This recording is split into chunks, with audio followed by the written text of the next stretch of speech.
जो भाव हैं, पंचेंद्रिय के विषय वाले भाव हैं, हिंसा आदि के जो अवृत्ति भाव हैं, वे तो विकारी हैं ही, लेकिन जो व्रत का भाव है, ऐसा में जो दयादान पूजा व्रत का परिणाम है, जिनेन्द्र भक्ति का भाव है, अरे तीर्थंकर चित्त की बांधने का जो भाव है, वो क्या है?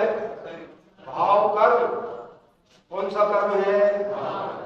और वो जो भाव कर्म है वो मैं नहीं हूं। और अज्ञानी क्या मानता है कि इस रूप में हूं। क्या कहा? मैं भाव कर्म रूप नहीं हूं। आप पूजा करना, चिंता की बात नहीं है, पर पूजा के परिणाम रूप तुम थे नहीं, हो नहीं और हो सकते। पूजा करने का निषेध नहीं, पूजा का निषेध करेंगे तुम पाप करोगे। पहले तो पाप का निषेध समझ आया, लेकिन पुण्य का यथार्थ स्वरूप समझ के तुम्हें आलम्बन लेना, और आलम्बन भी कभी भी उपाधि नहीं होता।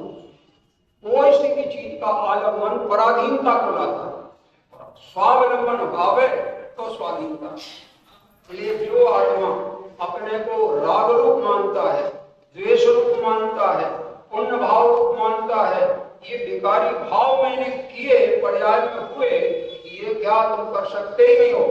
विकारी भाव करने की सामर्थ्य आत्मा में नहीं है।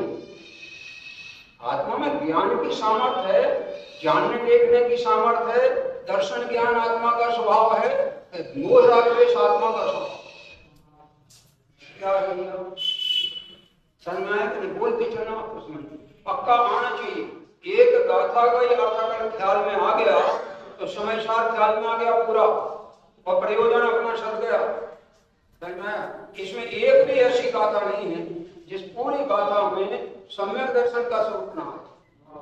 415 गाथा सम्यक दर्शन का भी आया है, सम्यक ज्ञान का भी आया है, और सम्यक क्षारत का, मोक्ष का मार्ग प्रत्येक गाथा में। देखो भाई ध्यान से सुनना, बहुत महत्वपूर्ण है। इसके पहले एक कलश आ चुका है, और उस कलश में तो उन्होंने प्रेरणा दे दी है हमारे चंद्राचार्य। उस कलश में भी प्रेरणा दी थी, कथमपि समुपात तृत्व में नेकताया, यानी ये जो तीन सम्यक दर्शन ज्ञान चारित्र हैं, इनकी एकता को किसी भी उपाय से पा जाए। तो और इन तीन की एकता मोक्ष मार्ग क्या है? सम्यक दर्शन ज्ञान चारित्र मोक्ष का मार्ग। इनकी एकता किसी भी प्रकार से जीव को प्राप्त हो जाए, और इनकी एकता प्राप्त होने के बाद वे कहते हैं कि इस आत्म ज्योति को, ये लिखा यहाँ इन्होंने इसका अर्थ में, कि अनंत चैतन्य जिसका चिन्ह है, ऐसे इस आत्म ज्योति का हम निरंतर अनुभव करते हैं। ये इनकी बातें हैं, ये कोई एक दूसरे से सुन के दूसरे ने बताई हो उसकी बात नहीं, ये स्वयं अनुभव करने वालों की बातें हैं। हमने अनुभव किया है, हम अनुभव करते हैं, और अनुभव की बात को जाहिर करते हैं। अब तुम हमारी जाहिर बात का अभिप्राय पकड़ के तुम अनुभव करना और अनुभव करते रहे। ऐसा एक पद्धति, चीज को समझना ध्यान से। क्या कहा है? उसका हम अनुभव करते हैं, निरंतर। मुनिराज आत्मा का निरंतर अनुभव करते हैं। ईर्ष्या समिति से चल रहे हो तब आत्मा का अनुभव कर रहे, आहार ले रहे हो तब भी आत्मा का अनुभव कर रहे, 28 मूल गुणों का पालन कर रहे हैं। तुम्हें दिख रहा है कि 28 मूल गुण का पालन कर रहे हैं, ये तो आत्मा का अनुभव कर रहे हैं। जैसे कलयुग के पास में 1 लाख रुपया जेब में रखे हैं, अब वो मंदिर आया है, जाप देने बैठा है, तत्व सुनने बैठा है, नजर कहाँ है? तो फिर वो निरंतर स्मरण किसको कर रहा है? अपने उसके कंजूस का नाम दिया, मैं उसकी बात नहीं कर रहा हूँ। कंजूस की नजर तो ऐसे ही रहती, ऐसी मिथ्या दृष्टि की नजर संयोगों पर होती है, संयोगी भाव पर होती है, स्वभाव पर नहीं। ये कह रहे हम निरंतर आत्मा का अनुभव करते हैं, देखा ना। फिर इन्होंने आगे लिखा, ऐसा जो हम उसके अनुभव के बिना अन्य कोई प्रकार के साध्य की सिद्धि नहीं होती। न मोक्ष मार्ग की सिद्धि होती है और न मार्ग की सिद्धि होती है, न मंजिल की सिद्धि। इसलिए अनुभव ही एक ऐसा मार्ग है जैन दर्शन में, वो मुक्ति का मार्ग है। इसके सिवाय कोई मुक्ति के मार्ग में आ नहीं सकता। अनुभव चिंता मणि रतन, अनुभव है रसूप, अनुभव मार्ग मोक्ष को, अनुभव मोक्ष। अनुभव क्या है? वस्तु विचारत ध्यावती। आत्मा क्या चीज है उसका ध्यान करते हैं, उसका विचार करते हैं। वस्तु विचारत ध्यावते मन पावे विश्राम। क्योंकि जब तक ध्यान चलता है तब तक मन के विकल्प चलते रहते, और जब मन शांत हो जाता है तो अनुभव प्रकट होता है। मन पावे विश्राम, रस स्वादत सुख उपजे। और उसका जब विश्राम में विकल्प निर्विकल्प हो गया तो अनुभूति का स्वाद आता है। रस स्वादत सुख उपजे, अनुभव या को नाम। अनुभव चिंता मणि रतन, अनुभव है रस को, अनुभव मार्ग मोक्ष को, अनुभव मोक्ष। और कोई प्रकार से इन्होंने लिखा, और कोई प्रकार से आत्मा की सिद्धि न हुई है न होगी। तीन लोग तीन काल में, एक ही मार्ग है, एक था एक रहेगा त्रिकाल में। और वो मार्ग क्या है? अनुभव का मार्ग मोक्ष का मार्ग है। बाकी दुनिया के जितने मार्ग हैं सब बंध के मार्ग। स्वभाव का बंध हो जाएगा अथवा अशुभ का बंध होगा। अशुभ का ज्यादा होता है, 90% नहीं 99% तो अशुभ का बंध चलता है। 1% आपके शुभ का बंध चलता है। लेकिन शुद्ध का तो उदय ही नहीं हुआ है, अनुभव का तो पहचान ही नहीं हुई है। धर्म कहां से शुरुआत हो? क्या कह रहे हैं? देखना, इसमें सारी बातें आपके सामने निकाल देती हूँ। तो अमृत चंद्राचार्य कहते हैं यह तो आत्म ज्योति ऐसी आत्म ज्योति है जिसने कि किसी भी प्रकार तृप्त माने तीन पने को अंगीकार किया। तीन पने का अर्थ समझते? त्रिवेणी नाम की नदी सुनी हो ना? सुनी? तो कितनी नदियां हैं उसमें? हैं? त्रिवेणी में तीन नदियां मिलती हैं तब वो त्रिवेणी कहते हैं।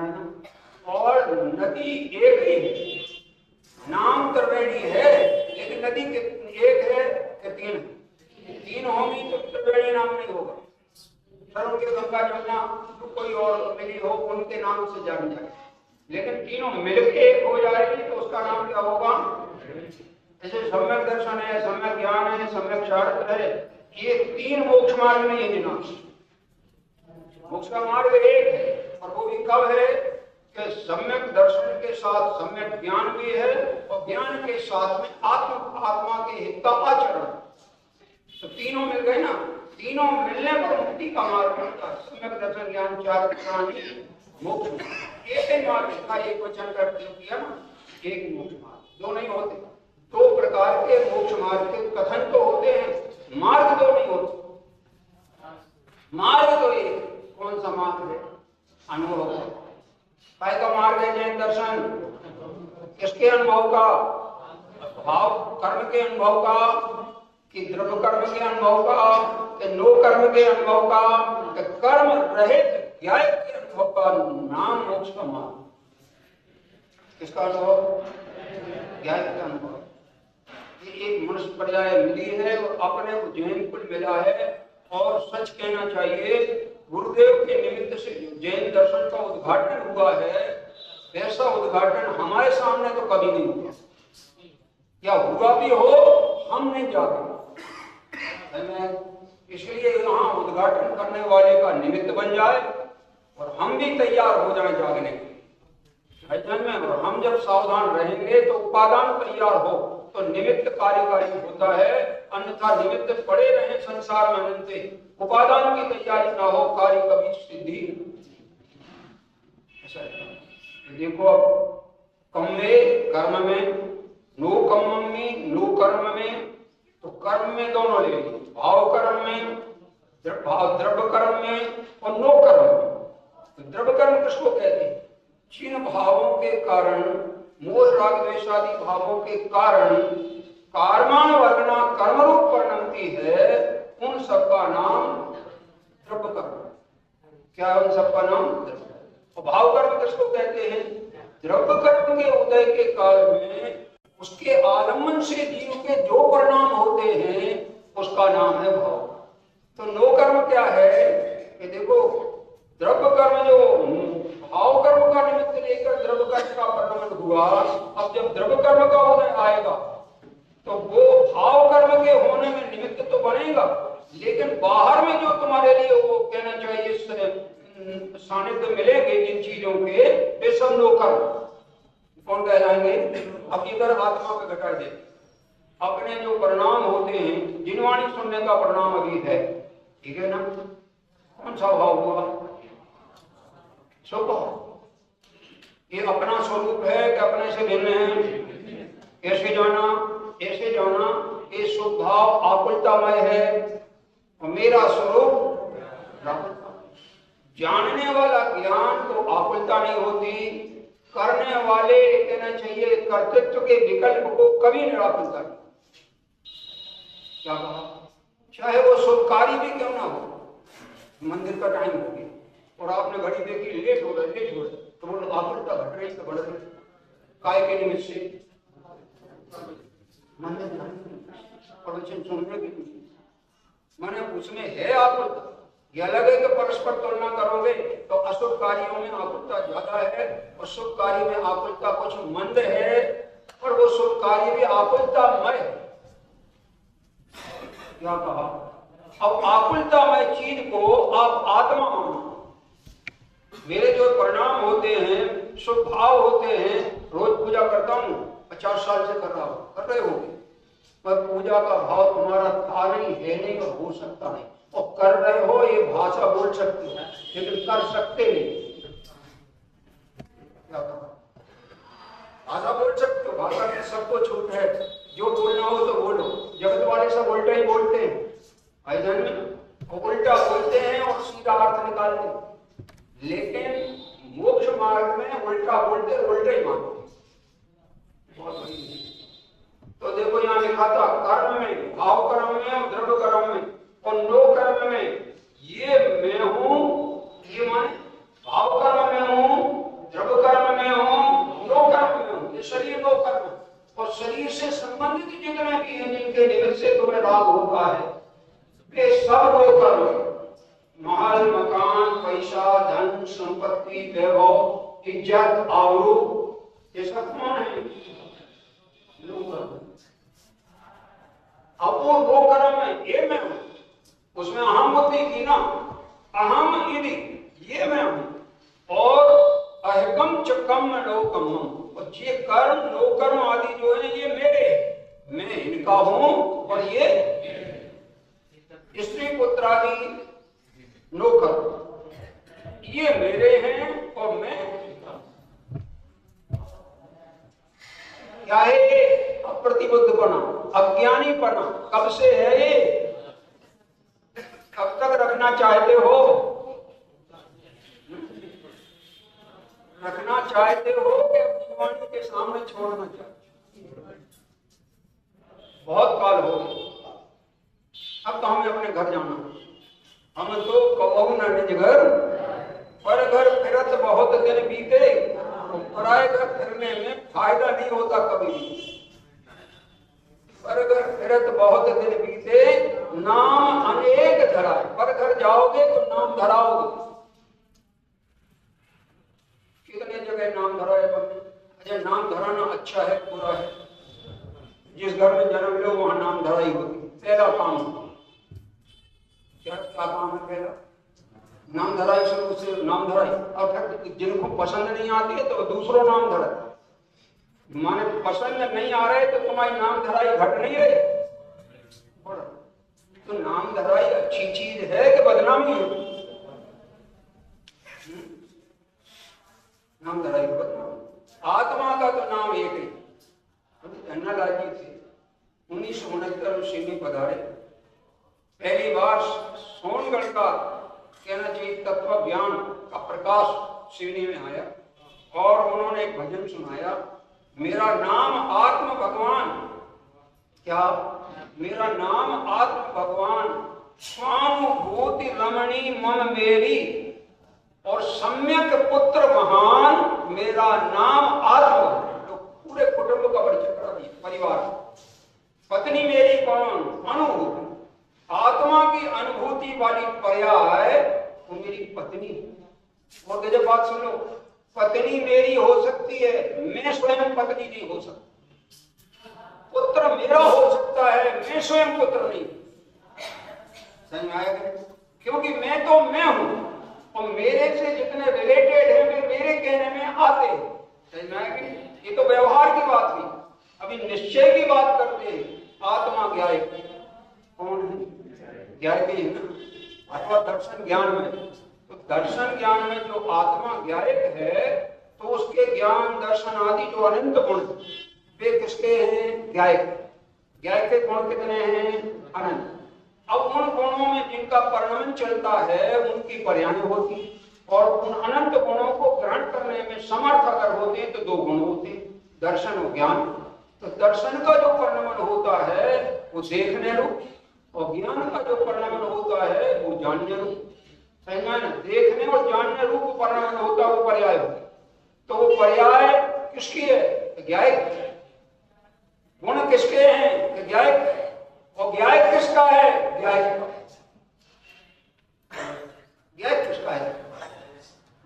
किसी का नहीं, ज्ञायक तो ज्ञायक का। मुखिया मुखिया ही होता है। मुखिया कभी किसी का रिश्तेदार नहीं बनता, रिश्तेदार सब बन जाते हैं मुखिया के। तो मुखिया मैं मुखिया हूं। कब से होता हूं मुखिया? अनादि से हूं, आज भी हूं। कब तक रहोगे? अनंत काल में। तो मुखिया बनना किसको बुरा लगता? ये लोग तो चुनाव लड़ते हैं और सब प्रकार के षड्यंत्र रचते हैं कि वो कुर्सी मिल जाए, वो कुर्सी के लिए मरे जाते हैं, जबकि वो कोई पद ही नहीं है दुनिया में। चक्रवर्ती का पद नहीं है, अपद है। ये तो कोई पद ही नहीं है, इनको तो अपद लिखा है चंद्राचार्य ने कलश के अंदर। जितने भी जो दुनिया के पद है, तीर्थंकर का पद भी अपद है। ज्ञानार्णव नाम का ग्रंथ है, उस ज्ञानार्णव ग्रंथ में सुखचंद्र आचार्य ने 25वें अध्याय के 35वें श्लोक में बात लिखी कि जो तीर्थंकर प्रकृति बांधने का मन में विकल्प है वो आर्त ध्यान है, तुम्हारे से निदान बंध है। कौन सा बंध है? और तीर्थंकर प्रकृति के लिए थी, निदान वालों को बंधती नहीं है, ऐसा नियम है। जो नहीं चाहते हैं और जिनका परिणमन होना ही है तीर्थंकर रोग, उन्हें बन जाते, और चाहने वालों को नहीं बनती। आचार्य पूजा करते हैं, 16 कारण भाय तीर्थंकर भये, हर्षे इंद्र अपार मेरु पर ले गए। हम आप उनकी पूजा कर रहे हैं, काय के लिए कर रहे हैं? 16 कारण भावनाओं की पूजन करते कि नहीं? काय के लिए करते? प्रयोजन बताओ। बिना प्रयोजन मूर्ख भी परिवर्तन नहीं करते। तुम तो समझदार हो, तो तुम 16 कारण पूजन काय के लिए करते? हम सुनाई देते हैं आपकी तरफ से, उसमें 2 बातें लिखी। 16 कारण गुण करे, अगर गुण कर जाए, दवाई गुण कर जाए तो रोग मिट जाए, और दवाई गुण ना करे तो खाते रहो, रोग नहीं मिटेगा। 16 कारण गुण करे, तो क्या गुण करना चाहिए? अरे चतुर्गति वास, और चारों गतियों का निवास आपका हरण कर ले, चतुर्गति से मुक्ति दिला देगी, और पाप पुण्य सब नाश के ज्ञान भान प्रकाश। अब तक 16 कारण भावना कोई ने भी तो केवल ज्ञान के लिए और पाप पुण्य के नाश के लिए हैं, ये भावना से 16 कारण भावना की है, और चतुर्गति परिभ्रमण मिटाने के लिए भगवान को 16 कारण भावना से तो तीर्थंकर बनते हैं। दर्श विशुद्ध भावना भाय, तीर्थंकर पद पाय परम हो, परम गुरु हो। बोलो, 16 कारण पूजन करने से तीर्थंकर प्रकृति का बंध होता है। और आप क्या बनना चाहते हो? ना कीर्तन का नहीं बनना चाहते, जो छोटे छोटे पदों के लिए लड़ मारते हैं, उनको बड़ो पद मिले तो मिलता नहीं है, ये अलग बात है, ये अलग बात है। लेकिन क्योंकि पद जितने भी मिलते वे सहज मिलते, अपनी प्रकृति सहज होती है, बिना चाहे सारे पद मिलते हैं, पर वे पद सब के सब अपद होने के कारण ज्ञानी उनको त्याग देते हैं, निज पद को संभालते हैं और कोई पद को। यहाँ इन्होंने कहा जो कर्म में अपना रखता है, अब ये और सुनो जब अहमिदी शब्द आया, मैं ये हूँ, ये कहलाती एकत्व बुद्धि। क्या कहा? मैं देह हूँ, ये एकत्व बुद्धि, देह मेरी है, ये ममत्व बुद्धि। क्या कहा? अंतर आया कि नहीं ख्याल में? एकत्व बुद्धि में दोनों एक में एक अनुभव करते, ममत्व बुद्धि में दो अनुभव करते मगर रिलेशन अनुभव करते। शरीर मेरा है, एक ममत्व बुद्धि, मैं ही शरीर हूं, ये एकत्व बुद्धि। राग मेरा है, ये ममत्व बुद्धि, और मैं ही राग रूप हूं, एकत्व। ऐसी बुद्धि जब तक रहेगी अज्ञानी तब तक वो बना रहेगा। ये मंदिर पंच बालियती मंदिर है, और वे बालियती ऐसे जिनने बचपन में भी वाकई में ये एकत्व बुद्धि छोड़ दी। क्या नाम ही सही है, एकत्व बुद्धि छोड़ के आती है, छायक सम्यक दृष्टि होते हैं, समझ में आएगा नहीं? और छायक सम्यक दर्शन के साथ में तुम्हारे मध्यज्ञान, शुद्धज्ञान और अवधिज्ञान भी इनको होता है। इसके साथ में तीन ज्ञान के साथ में तो वो जन्म लेते हैं ऐसे, और अनुभव ज्ञान उनके निरंतर बढ़ता है छायक सम्यक होने के कारण। और बाहर के जो भी सहयोग मिलते हैं उनको जानते हैं, उन्हें अपना है। आप हमें देख के कहोगे अरे जी आप दुबले हो गए, गजब बात है। हम दुबले हुए कि मेरा पड़ोसी दुबला हुआ? कौन दुबला होगा? तुम हमको घोषणा कर रहे हो, हमें गाली दे रहे हो कि तुम पड़ोसी हो, और तुम और पड़ोसी में कोई अंतर नहीं, इसलिए दुबला हुआ पड़ोसी। पंडित जी तुम दुबले हो गए। अच्छा एक बात बताओ, कि पड़ोसी के हाल तुम क्या चाहते हो? अगर इसमें से आत्मा निकल जाए तो ये पड़ोसी का सम्मान करोगे, घर में रखोगे कि जल्दी व्यवस्था करोगे? हैं? बोलो जरा। और एक बात और बताओ, वो जो निकल के चला गया वो तुम हो कि जो पड़ा रहा वो तुम? कौन हो तुम? पड़े रहने वाले तुम हो कि चले जाने वाले तुम हो? और अगर चले जाने वाले हो तो कहां जाना चाहते ये भी बताओ, क्योंकि ऐसे बिना निर्णय किए कोई कहीं भी नहीं पहुंच सकता। इसलिए ये तय करना पड़ेगा मैं तो चला जाने वाला। अब एक बात देखो, चले जाने वाले को जिंदगी में किसी ने पहचाना नहीं है, तो वो चले जाने वाले मूर्ख ने भी अपने को नहीं क्या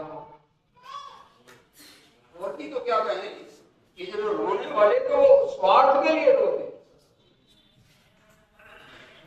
अशुभ कर्म फल जीते वो के जिए एक ही थे, शुद्ध तारा होवे नसीरी सारथ के बीरी। काय के गर्जी है सब, ये सच्ची बात लिखी है दौलत राम जी ने कि झूठी लिखी है? सच्ची है तो तुम इसको सच्ची मानते हो कि नहीं? मानने में बड़ी कठिनाई है। जीव सब बदल सकता, देश बदल सकता, चोला बदल सकता, लेकिन अभिप्राय नहीं बदल सकता। और अभिप्राय बदले बिना सम्यक दर्शन होता ही नहीं। मिथ्या अभिप्राय को मिथ्या दर्शन कहते हैं और सम्यक अभिप्राय को सम्यक दर्शन कहते हैं। सम्यक अभिप्राय क्या है? जैसा वस्तु का स्वरूप हो वैसा माने, अन्यथा ना माने, उसका नाम सम्यक अभिप्राय। और मिथ्या अभिप्राय क्या है? वस्तु का जैसा स्वरूप नहीं है वैसा मानता है, ये मिथ्या अभिप्राय। अब आप बताइए, जो दिन रात शुभाशुभ भाव हो रहे हैं, जो अपना ये धंधा चल रहा है, जो युगल जी ने लिखा है, दिन रात शुभाशुभ भावों से मेरा व्यापार व्यापार उसको कहते हैं जिसको अंग्रेजी में बिजनेस कहते हैं। और बिजनेस में व्यक्ति इतना बिजी होता है तो उसको खुद की खबर नहीं होती, बिजनेस ही में बढ़ जाता। कम से कम गवर्नमेंट सर्विस वाली यद्यपि सर्विस अच्छी नहीं मानी जाती, लेकिन हम सर्विस को इसलिए अच्छी मानते हैं इसमें कोई रिटायरमेंट का टाइम तो है। 60 साल के बाद तो है रिटायरमेंट का टाइम। अब बाकी क्या करो, रिटायरमेंट हो गई फिर नौकरी पूछो तो पहले बड़ी नौकरी से छोटी। हमने ऐसे देखे हैं कि जो तुम्हारे से जज थे, जज के पोस्ट से रिटायर हुए और वकील बन गए।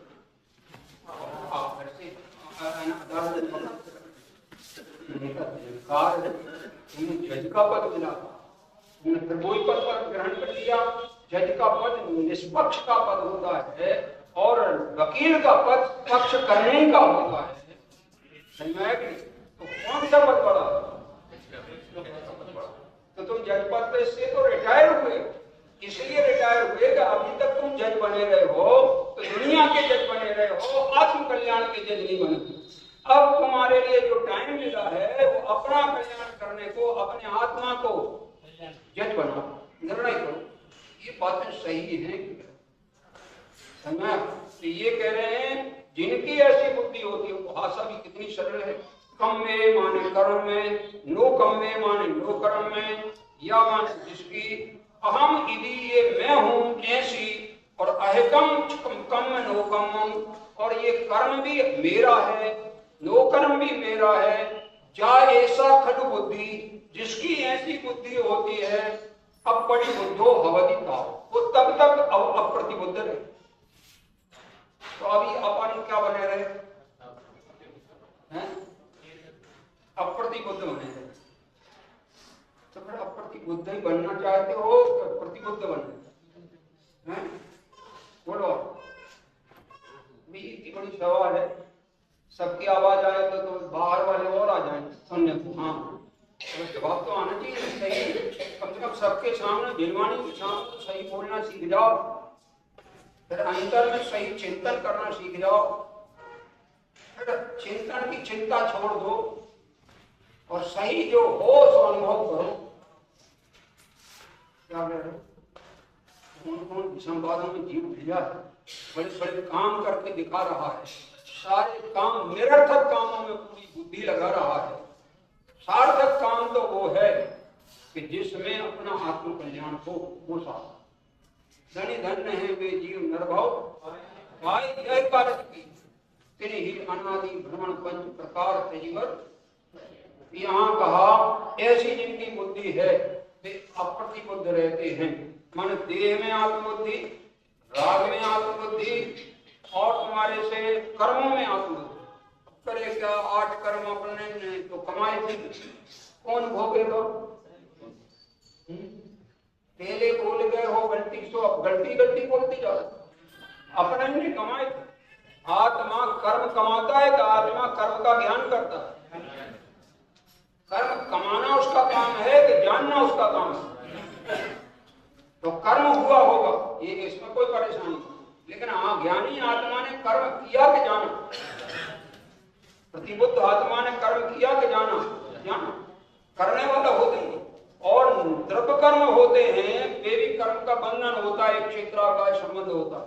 वे कर्म जो हैं आत्मा ने किए हैं कि वो उद्गल की रचना, कारमान वर्णना नहीं, जितनी 22 प्रकार की वर्णनाएं होती सब उद्गल की, वो भी सब उद्गल की वर्णना, वो उद्गल का कार्य हुआ।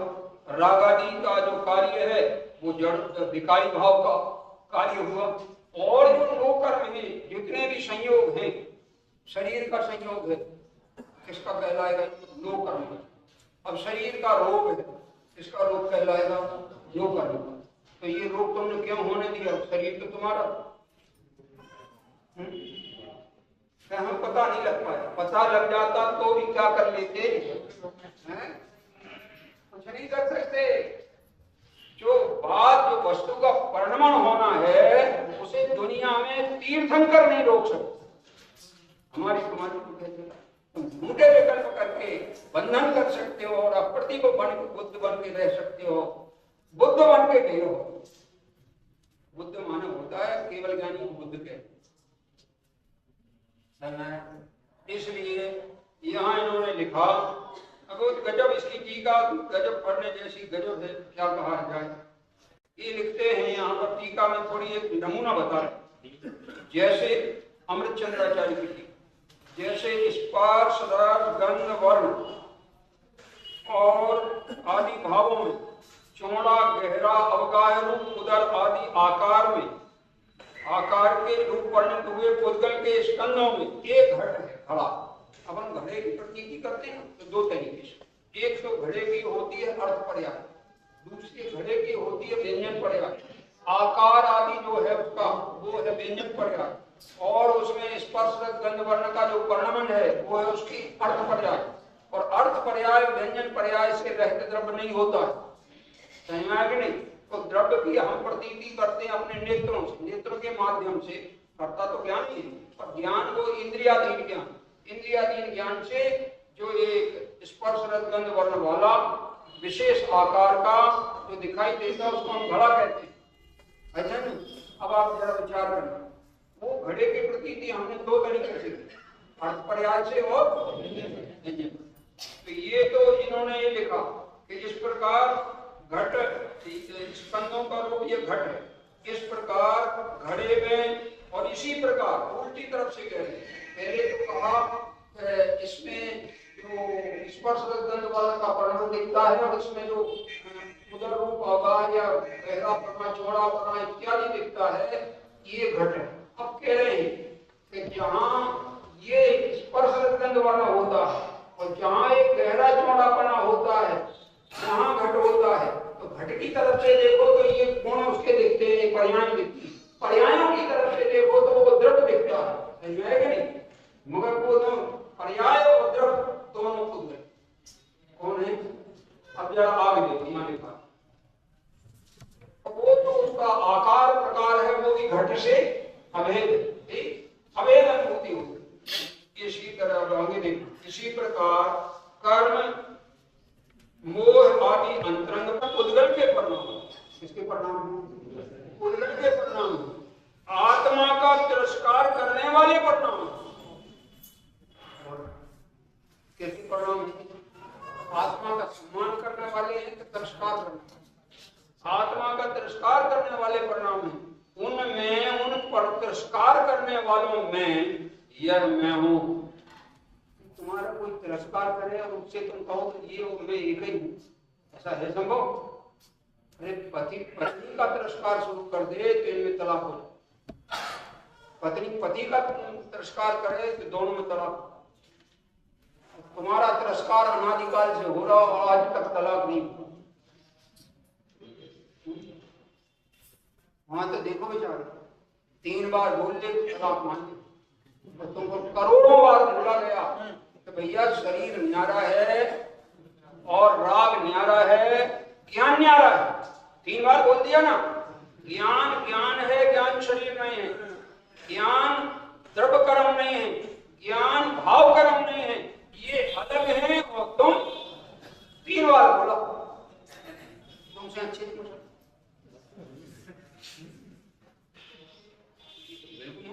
3 बार में उनका कानून बन जाता।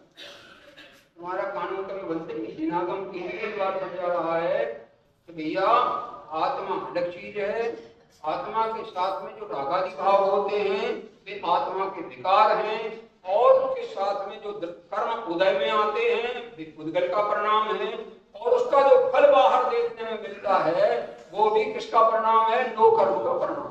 और नो कर्म का परिणाम, भाव कर्म का परिणाम, द्रव्य कर्म का परिणाम मैं नहीं हूं, मैं नहीं हूं, ये मेरे नहीं है, मैं इनका नहीं हूं।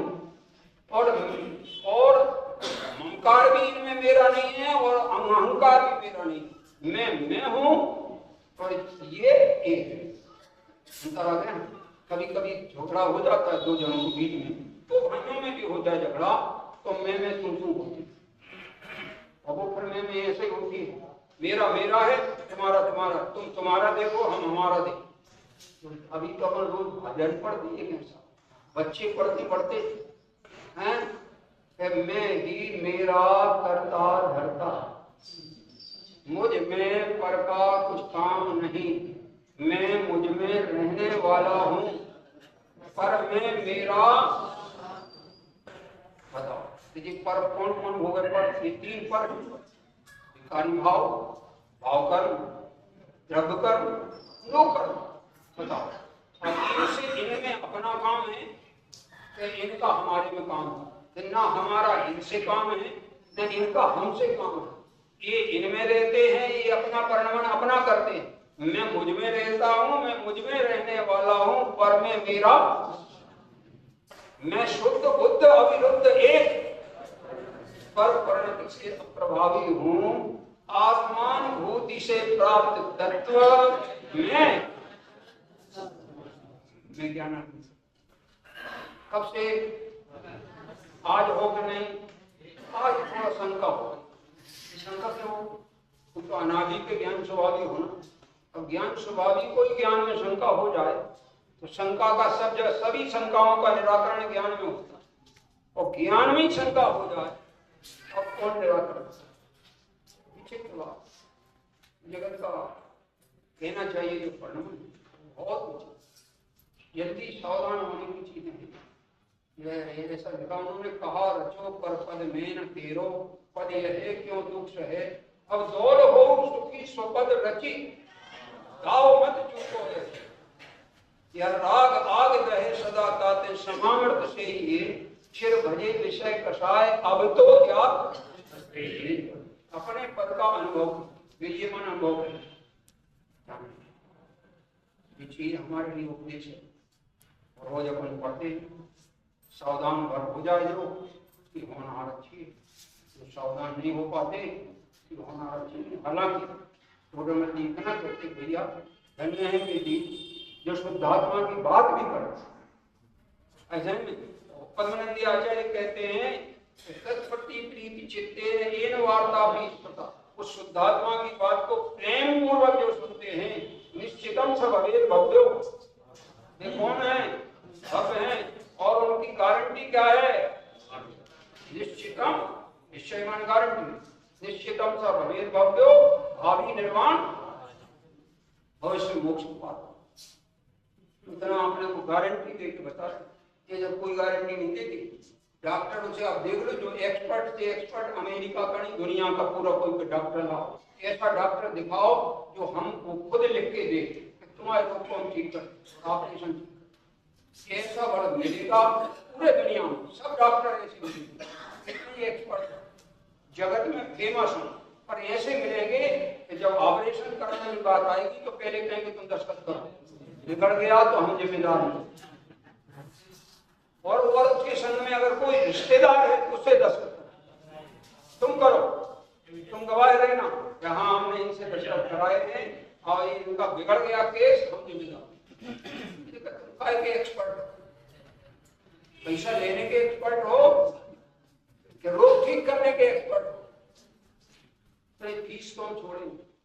तो ऐसा कर रोग ठीक हो जाए तब फीस ले लेना, फीस तो पहले दो बात करेंगे नहीं तो बात ही नहीं।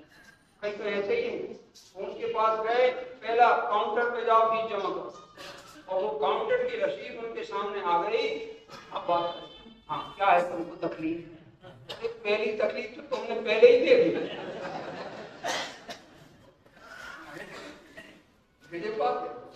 क्या तकलीफ क्या बताएं तुम्हारे लिए? जगत के युवाओं को जो तकलीफ का इलाज है कोई तकलीफ। और देखो एक बात बता दें, कोई कितनी सीरियस हो, आवाज और निकलती हो और तत्व की बात में उपयोग लगा हो, तो उस जैसा स्वस्थ कोई दुनिया में होता नहीं। ये मैं बात कर रहा हूं।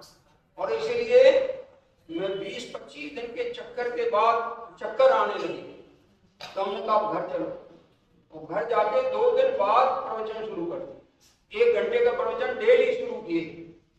वे लोग बोले कि ज्यादा मत बोलो, कम बोलो। अरे मैंने कहा जितनी देर तक बोलते हैं उतनी देर तक हम आनंद में रहते हैं, निराकुल आनंद में। क्या करें?